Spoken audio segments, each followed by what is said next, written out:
MZTV. Hi everybody. I didn't realize I was a long form guy yesterday. Certainly went long. I did not plan that, but I'm passionate about defending Christ's glory and his obedience, no matter what Aaron Welch might say about me disparaging Christ's obedience. I'm not seeing it. I'm not the only one. Thank God. There are many people, of course, who understand that Christ created everything that came into existence. And apart from him, not one thing came into existence. But as I said, Aaron Welch does not believe that. He does not believe that everything came into existence through Christ. Does not believe that Christ had a glory with God before the world was. Does not believe that Jesus Christ took the form of humanity. Oh, no, wait. He does believe that Jesus Christ took the form of humanity, but he doesn't think he started taking the form of humanity until he started raising the dead and walking on water and changing water into wine, because we all know that most of humanity can do that stuff. So, yeah, doesn't believe that he was the Word, doesn't believe that he was the theophanies that the people in the Old Testament saw, which is what John is saying in, I almost said it's what John's trying to say. No, John is saying God was the Word.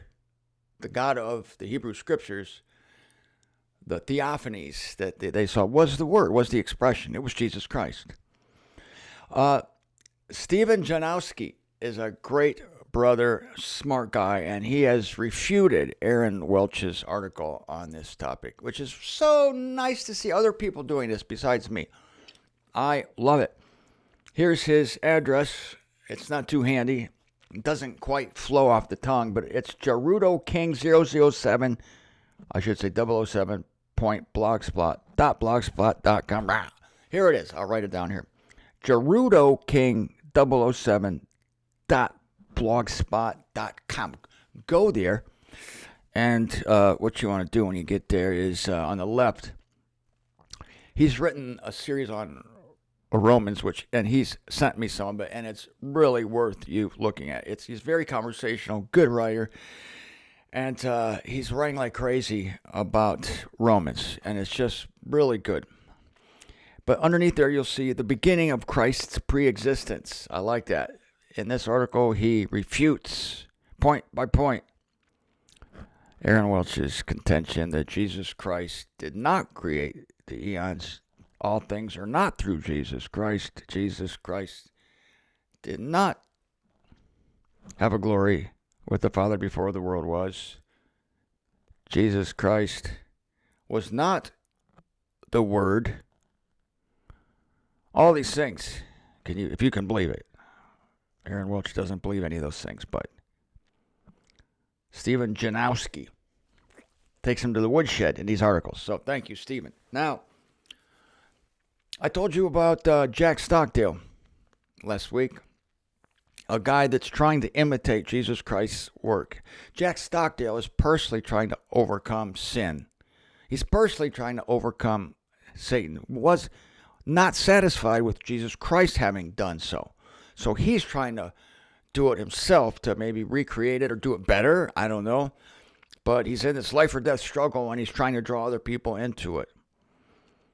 I went through the whole story about this guy, about how I met him 40 years ago, and God separated us.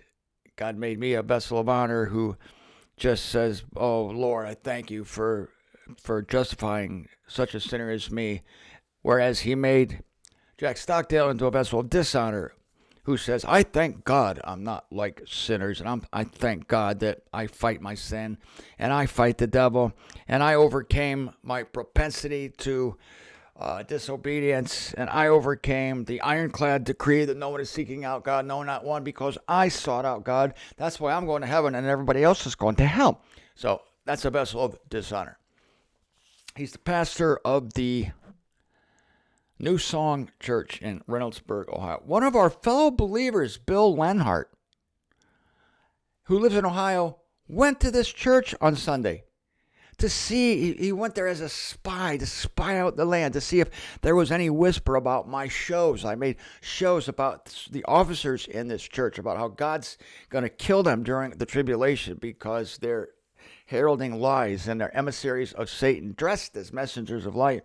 And Bill was wondering, I wonder if these people have gotten word of it. So he snuck in, actually shook hands with Jack Stockdale, which is hilarious. Here's a photo that Bill sent me of Jack at the front of the church.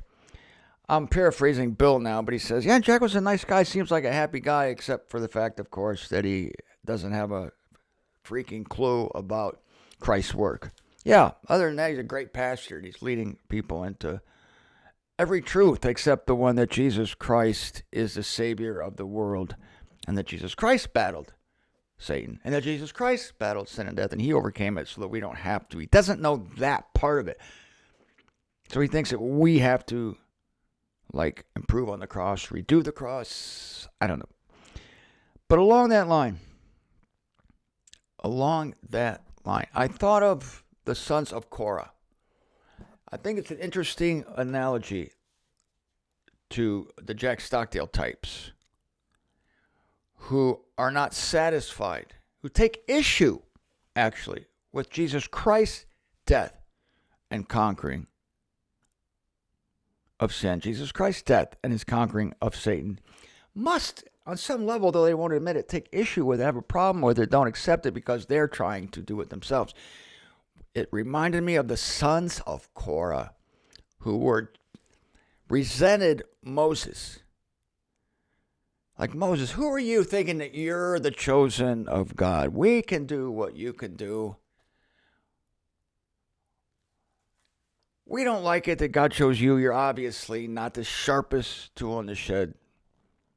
You know, you're one fry short of a happy meal, Moses, and we resent you. We're gonna do it. This really kind of reminds me of Stockdale. Not satisfied with Christ's work. It was nice that he said he did it, but we're going to do it. We as Christians are going, thanks Jesus, but we're going to conquer sin. We're going to conquer the flesh. We're going to overcome sin, overcome the flesh, overcome the devil. We're going to do it. So just sit back, Jesus, and watch us. You already did it?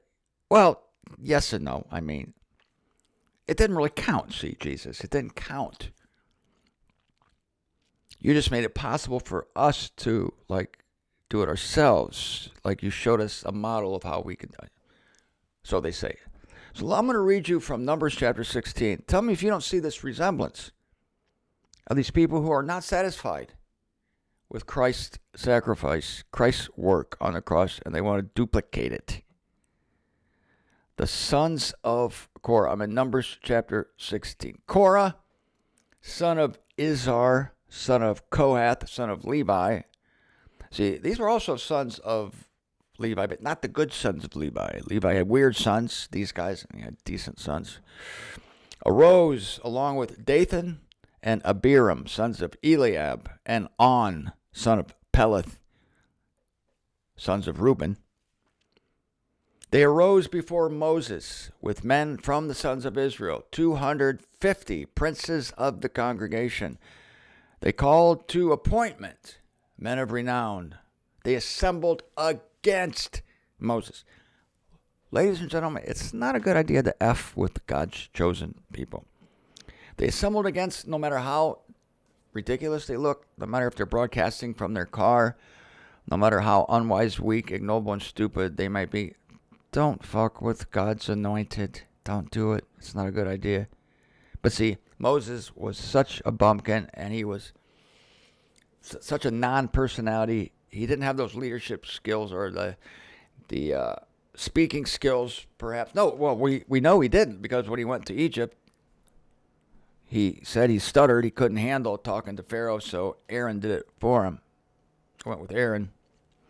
So Moses was very unimposing, and so it was easy for people to think that they could do what he did. We can do this. You people don't need Moses. We can be priests also. This is what Stockdale's doing. This is what Stockdale's doing. Anybody can do that. looking at Jesus on the cross. And since Jesus is mild and meek, the Lamb of God, and now that he's conciliated to the world now, and so he's pretty much laissez-faire, hands off, not imposing, obviously, that is overtly anything. They think, well, he's okay with us not thinking much of what he did, so that we think we can do it too. And so we are going to compete with Christ. This is what the sons of Korah did. They arose before Moses with men from the sons of Israel. They assembled against Moses and against Aaron and said to them, enough of you.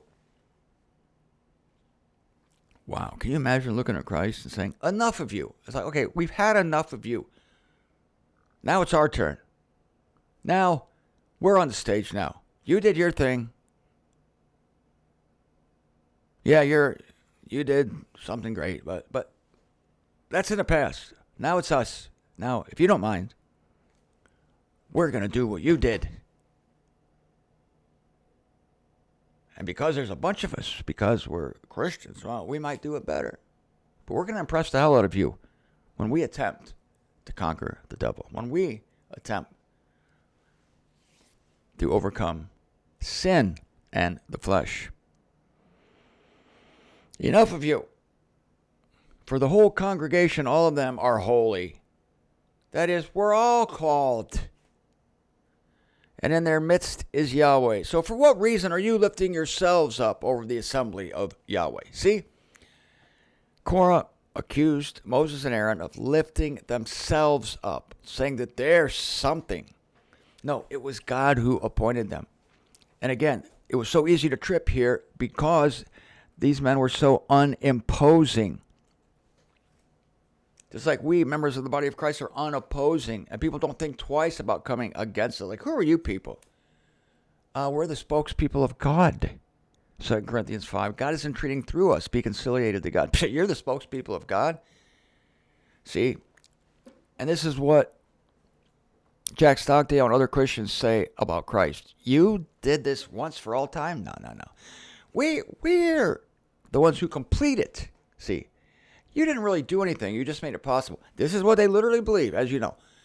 You didn't really do anything, Christ. You just made it possible for us to do something. You opened the door, and now we can go in. Your part's done, thanks. We'll finish it. And it's almost like they're saying, who are you to think that you finished it? Who are you to think that you left us with nothing to do? Then why are we even here, Christ? My answer would be to them, maybe you're here to thank Jesus Christ for what he did, and to rest, and to rejoice in his word, and to herald the conciliation of the world, instead of heralding turn or burn, instead of heralding obey Jesus Christ or go to hell for eternity. These people don't think that since Jesus Christ did everything, then what are we going to do? I don't know. I've been pretty much occupied full time for almost 30 years now, heralding what Jesus Christ accomplished. Heralding it against these people who say that he didn't accomplish anything. He just made it possible for us to finish the work. That's what they say. Sounds a lot like these people came up against Moses. And when you see their end, when you see what happens to these people, do not fuck with God's chosen ones. When you see what happens to them, the same thing is going to happen to Jack Stockdale and the other Christians and his leaders in his church. See, these are the leaders. But the other people went down with them. This is instructive. You'll see. It's very dangerous to go up against Moses and Aaron, even though they're bumpkins. It's also very dangerous. These people think they're playing it safe. Well, we're just going to complete Christ's work. No. See, it's very dangerous to even suggest, subliminally, even suggest covertly that the sacrifice of Christ was not enough. That's exactly what these Christians are saying. The sacrifice of Christ was not enough.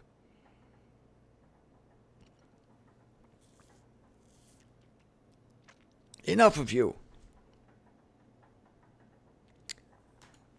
Let me put this in the words of Jack Stockdale to Christ. He's not saying this overtly, but this is what he's thinking in his mind. This is what all Christians think of their hearts, in their hearts. Enough of you. In other words, okay, you did your part. For the whole congregation, all of them are holy. That is, all of us that call upon your name, we're all equally equipped to do what you did. You overcame Satan, conquered sin. Yeah, okay. But we will also overcome Satan. We will also conquer sin. And if you didn't hear the show last week, go back. The show that names Jack Stockdale. I forget what the show was called, but look for the show that contains the name Jack Stockdale. They actually believe. He actually believes, and he exhorts other people in his congregation that they should overcome Satan. That they should overcome the flesh. That is sin. Enough of you. Okay, Jesus, you did your part. That's enough. Stand back. Watch us perform. For the whole congregation, all of us Christians, we're holy. And in their midst is Yahweh. In our midst is Yahweh. In our midst is the name of God. We proclaim the name of God. We do wonderful works in his name. You know how that's going to end for him. So for what reason are you lifting yourself up over the assembly of Yahweh? Jesus Christ. They don't say this overtly, of course. But this is what's in their hearts. Jesus Christ, why are you lifting yourself up over us? Like giving us nothing to do. Why would you ever say that your work was completely complete? Beautiful redundancy there. And that because of that, we are now complete. Apart from our works, apart from acts, apart from anything. A total work of grace. Why would you do that? Why would you not give us something to do? Why would you not let us? Because we are also of the congregation of Yahweh. We are also holy. Why would you not let us do an important, an essential, here's the thing, essential part of salvation. That is, finish the job. Yes, they think that God calls upon them to finish the job. If Jesus Christ had finished it, then these people would not be born sinners doomed for hell. But that's in their statement of faith. At the New Song Church in Reynoldsburg, Ohio, that's in their statement of faith, as I read last week. That they believe everyone is doomed. Everyone is still under the wrath of God because of their sin, subsequent to Jesus Christ's sacrifice for sin. What does that do to Jesus Christ's sacrifice for sin? It nullifies it completely, 100%. Who are you lifting yourself up?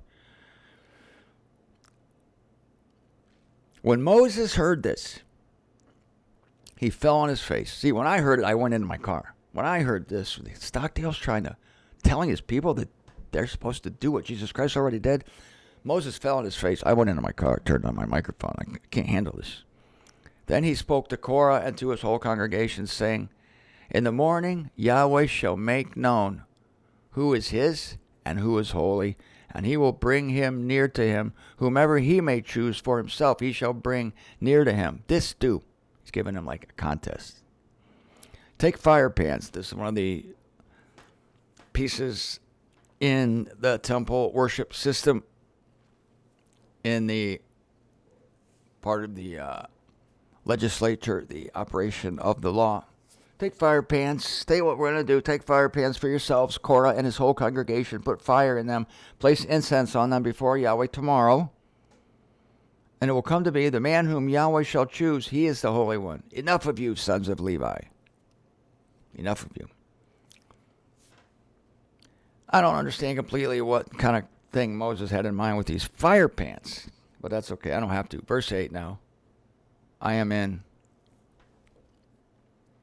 Numbers chapter 16. Then Moses said to Korah, hear, I pray, sons of Levi, is it too little for you that the Elohim of Israel has separated you from the congregation of Israel to bring you near to him, to serve in the service of the tabernacle of Yahweh, and to stand before the congregation to minister to them? You see, these guys did have a role. These people who are now rebelling did have a role in the temple service. But it wasn't enough of a role. In fact, let me read this from a website, a terrible website generally. It's a Christian website. But the sons of Levi were Gershon, Merari, and Kohath. The Gershonites were responsible for the care of the tabernacle and tent, its coverings, The curtain at the entrance to the tent of meeting, the curtains of the courtyard, the curtain at the entrance to the courtyard surrounded by the tabernacles and altar, ropes, blah, blah, blah. These other guys were appointed to take care of the frames of the tabernacle, the crossbars, the posts, the bases, and all its equipment, and everything related to their use, as well as the posts of the surrounding courtyard. So they all had something to do. But unlike the Gershonites and the Merarites, who were also allowed to transport the items under their care on carts, the Kohathites had to carry the items, the holy things of the tabernacle, on their shoulders. So they were incensed about this. It was too arduous for them. They were not content with their role. They thought they should have a bigger role. This is Christianity. Because Moses is saying, aren't you satisfied with just, like having a role?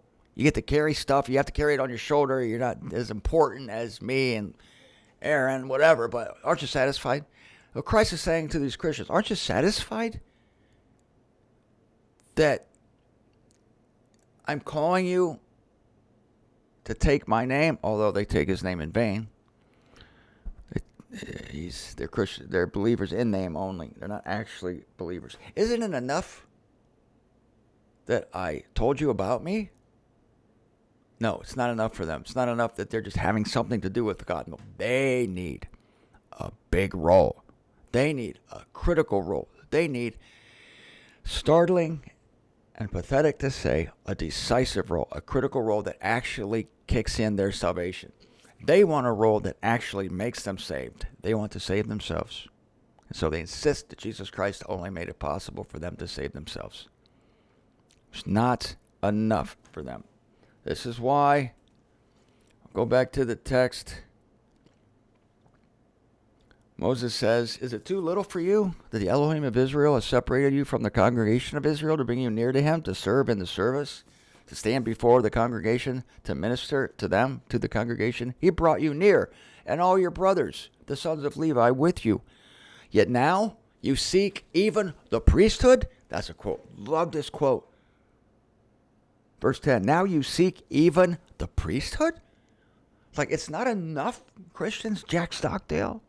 It's not enough, Kathy Spurlock, that you call upon me and that you're in the circle of my family. You want the freaking priesthood? You want to conquer sin and the flesh? You want to battle Satan? Jesus' head's exploding. It's like, what? Moses' head's exploding. Now you want the priesthood too? Now you want to conquer sin? You want to conquer the devil? Oh. This is a complete insult. In this context, it's an insult to Moses and to Aaron. In the Christian context, obviously it's an insult to Christ.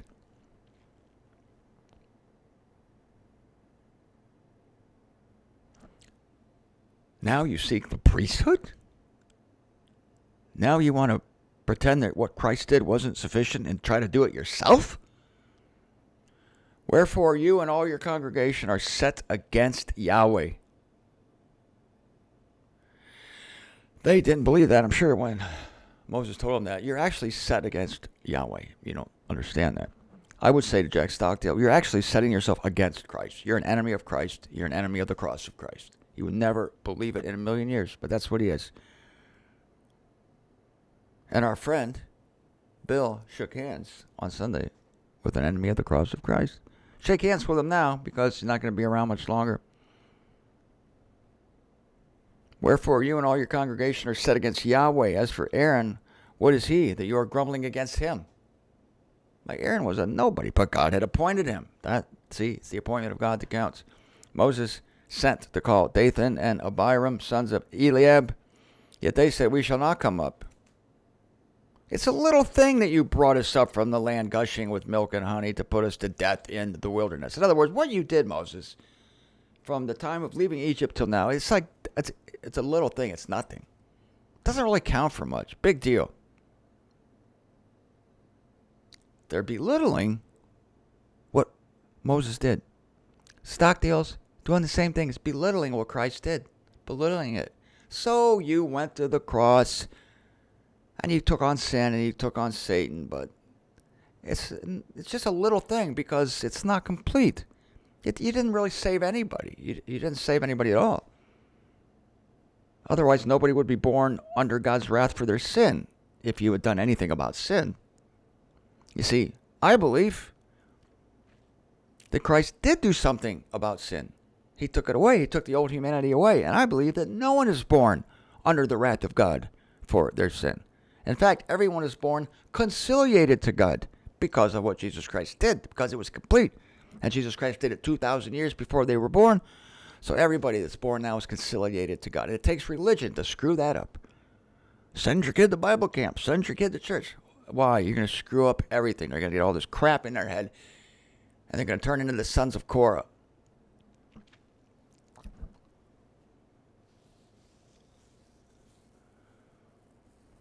Then why isn't everybody saved, Martin? Everybody is saved. But not everybody comes into a knowledge of it at the same time. As an animal are dying, thus also in Christ shall all be vivified, yet each in his own class. 1 Corinthians 15. 22.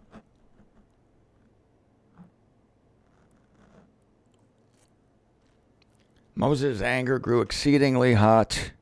My car was getting hot too, I have to say that. I had the air conditioner on low. I didn't want to make too much noise. And he said to Yahweh, do not countenance their approach present. Not one donkey have I lifted from them, nor have I done evil to any one of them. Moses said to Korah, yeah, I would say that. If I'd taken any donkey from you, Stockdale, I haven't taken one of your donkeys. I haven't gone to your church. I haven't caused any trouble. Our friend Bill, he didn't cause any trouble. He just sat there very nicely in the shadows, observing. One of our spies trying to see if they knew anything about my shows. They did not. Did I do anything to you, Jack? Do I try to stop you? I will expose and rebuke you, but I'm not going to come to your church and physically keep you from doing what you're doing. I have nothing against you personally.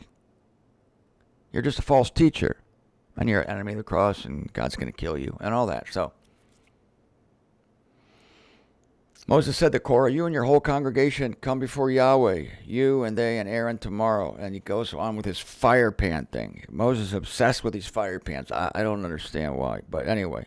Then the glory of Yahweh appeared to the whole congregation. Here it is. The next day, they assembled. Everybody assembled. The battle lines were drawn. Moses and Aaron over here, sons of Korah over here, trying to say that we're holy too. We want to be priests. You're not so hot. What did you do? You didn't complete it. We can do it just as good as you can. We can do it just as good as you can, and even better, probably. This is what the Christians say to Christ. We can do what you did. We can do as good as you did, probably even better, because what we do is going to actually make us saved.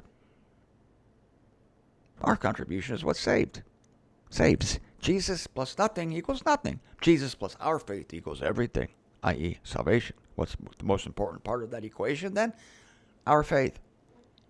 That's a lie, but that's what all Christian churches believe. Then the glory of Yahweh appeared to the whole congregation, and Yahweh spoke to Moses, saying, separate yourselves from the midst of this congregation so that I may finish them. I like it. I like it. This is not eternal torment. God's just going to do away with them so they stop being pricks, stop being jerks, stop being self-righteous morons. God's going to eliminate them, get rid of the problem. It's not eternal torment. They're all going to be saved eventually. But in the meantime, they're going to be eliminated. This is exactly what God's going to do during the tribulation with the religions of the world and the purveyors of those religions, the heads of those religions. It's going to finally be done with them. How long has my collar been screwed up? Why didn't anybody tell me? Okay, here we go. It doesn't matter. Move away from the tabernacles. So Moses rose and went to Dathan and Abiram, and the elders of Israel went after him. He spoke to the congregation, saying, withdraw, I pray, from the tents of these wicked men. Do not touch anything which belongs to them, lest you be swept up in all their sins. Do not touch anything that belongs to them. I say to you, do not attend any of these churches. Do not touch anything that belongs to these Christians, because they're going down, and I don't want you to go down with them. They're foul. They're egregious to God. They're self-righteous, which is the worst sin. And again, I say this before, but this is such a great truth. Self-righteousness is a worse sin than whatever the people of Sodom and Gomorrah were doing. Isn't Sodom and Gomorrah like the ultimate example of evil people, sinning people? And yet, the inhabitants of Sodom and Gomorrah will rise up and judge Jesus' generation. They will be treated better than the people who rejected Christ, because they were self-righteous, the people who rejected Christ. The Sodom and Gomorrah people, they weren't self-righteous. They were just nutso. They were just of the flesh. Self-righteousness is worse, which is why the self-righteous people get shown up and in some cases judged by the inhabitants of Sodom and Gomorrah. Well, the people took heed. They moved away. And I hope you take heed. And don't go to church. Don't go near church. Don't go near anybody that goes to church. In their church. I mean, I'm not saying not to socialize with people who go to churches. Don't go near their congregation. You don't want to be there when God strikes. Well, we won't be there anyway. We'll be snatched away before all this stuff happens. But just stay away from them.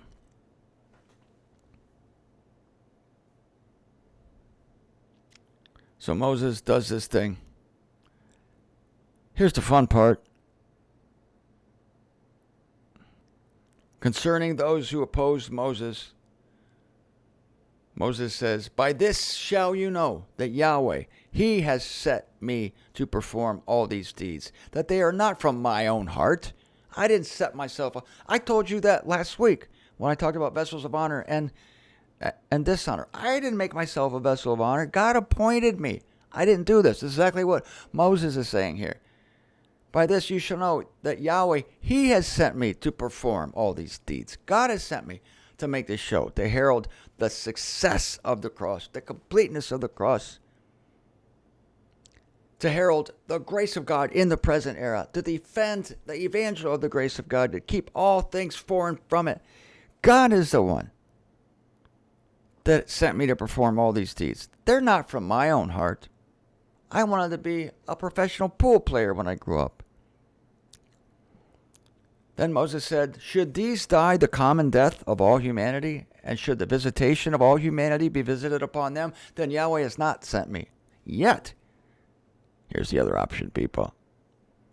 "Should Yahweh, say, create an unprecedented creation so that, the ground opens wide, its mouth swallows them up with all that belongs to them." And this is all just hypothetical. And, they descend alive to the unseen. Well, if that should happen or anything, then you will know that these mortals have spurned Yahweh. And the Christians have spurned Christ. They claim to be the great champions of Christ, the great heralders of Christ. No, they have spurned Christ. And it came to be, as he finished speaking all these words, that the ground which was under them was rent, and the earth opened its mouth and swallowed them up with their households and all the humans who were with Korah and all the goods. So they descended, they and all who belonged to them, alive to the unseen, and the earth covered over them. And they perished from the midst of the assembly. They went down alive into the earth, and then when the earth covered them, they weren't alive anymore. They suffocated. That's what happens when you get a bunch of soil in your mouth and your nose and 18 pounds of dirt on top of you. You tend not to be able to breathe. They went down alive. They were killed when the earth covered them over. It was a supernatural event. Yet all Israel who were around them, they fled. At their voice. For they said, "Lest the earth swallow us up." Let's get the hell out of here. We don't want to get hit with the shrapnel. Then fire came forth from Yahweh and devoured the 250 men who were bringing near the incense. So these other people were kind of helping out the sons of Korah. Hey, we got some incense. Fire came down and devoured those guys. So These guys got swallowed by the earth. These guys got devoured by fire. God not happy with people who try to do what only he can do. God not happy with people who say, Moses, who does he think he is? We can do what Moses does, and we can do it better. God not happy with people who try to reperform the acts of Christ by taking it upon themselves to conquer the flesh, to conquer sin, to conquer the devil. God don't like it. And he's going to devour these people. It's not going to be by fire or by the earth swallowing them. It's going to be by asphyxiation. Asphyxiation, yeah, because the 200 million supernatural cavalry that come up from under the ground at the river Euphrates, they breathe fire and sulfur. Could be, some will be burned by the fire, but I think the sulfur is going to get to them, and they're going to die. All the leaders of the Christian church will die during the tribulation. A third of humanity is going to be wiped out.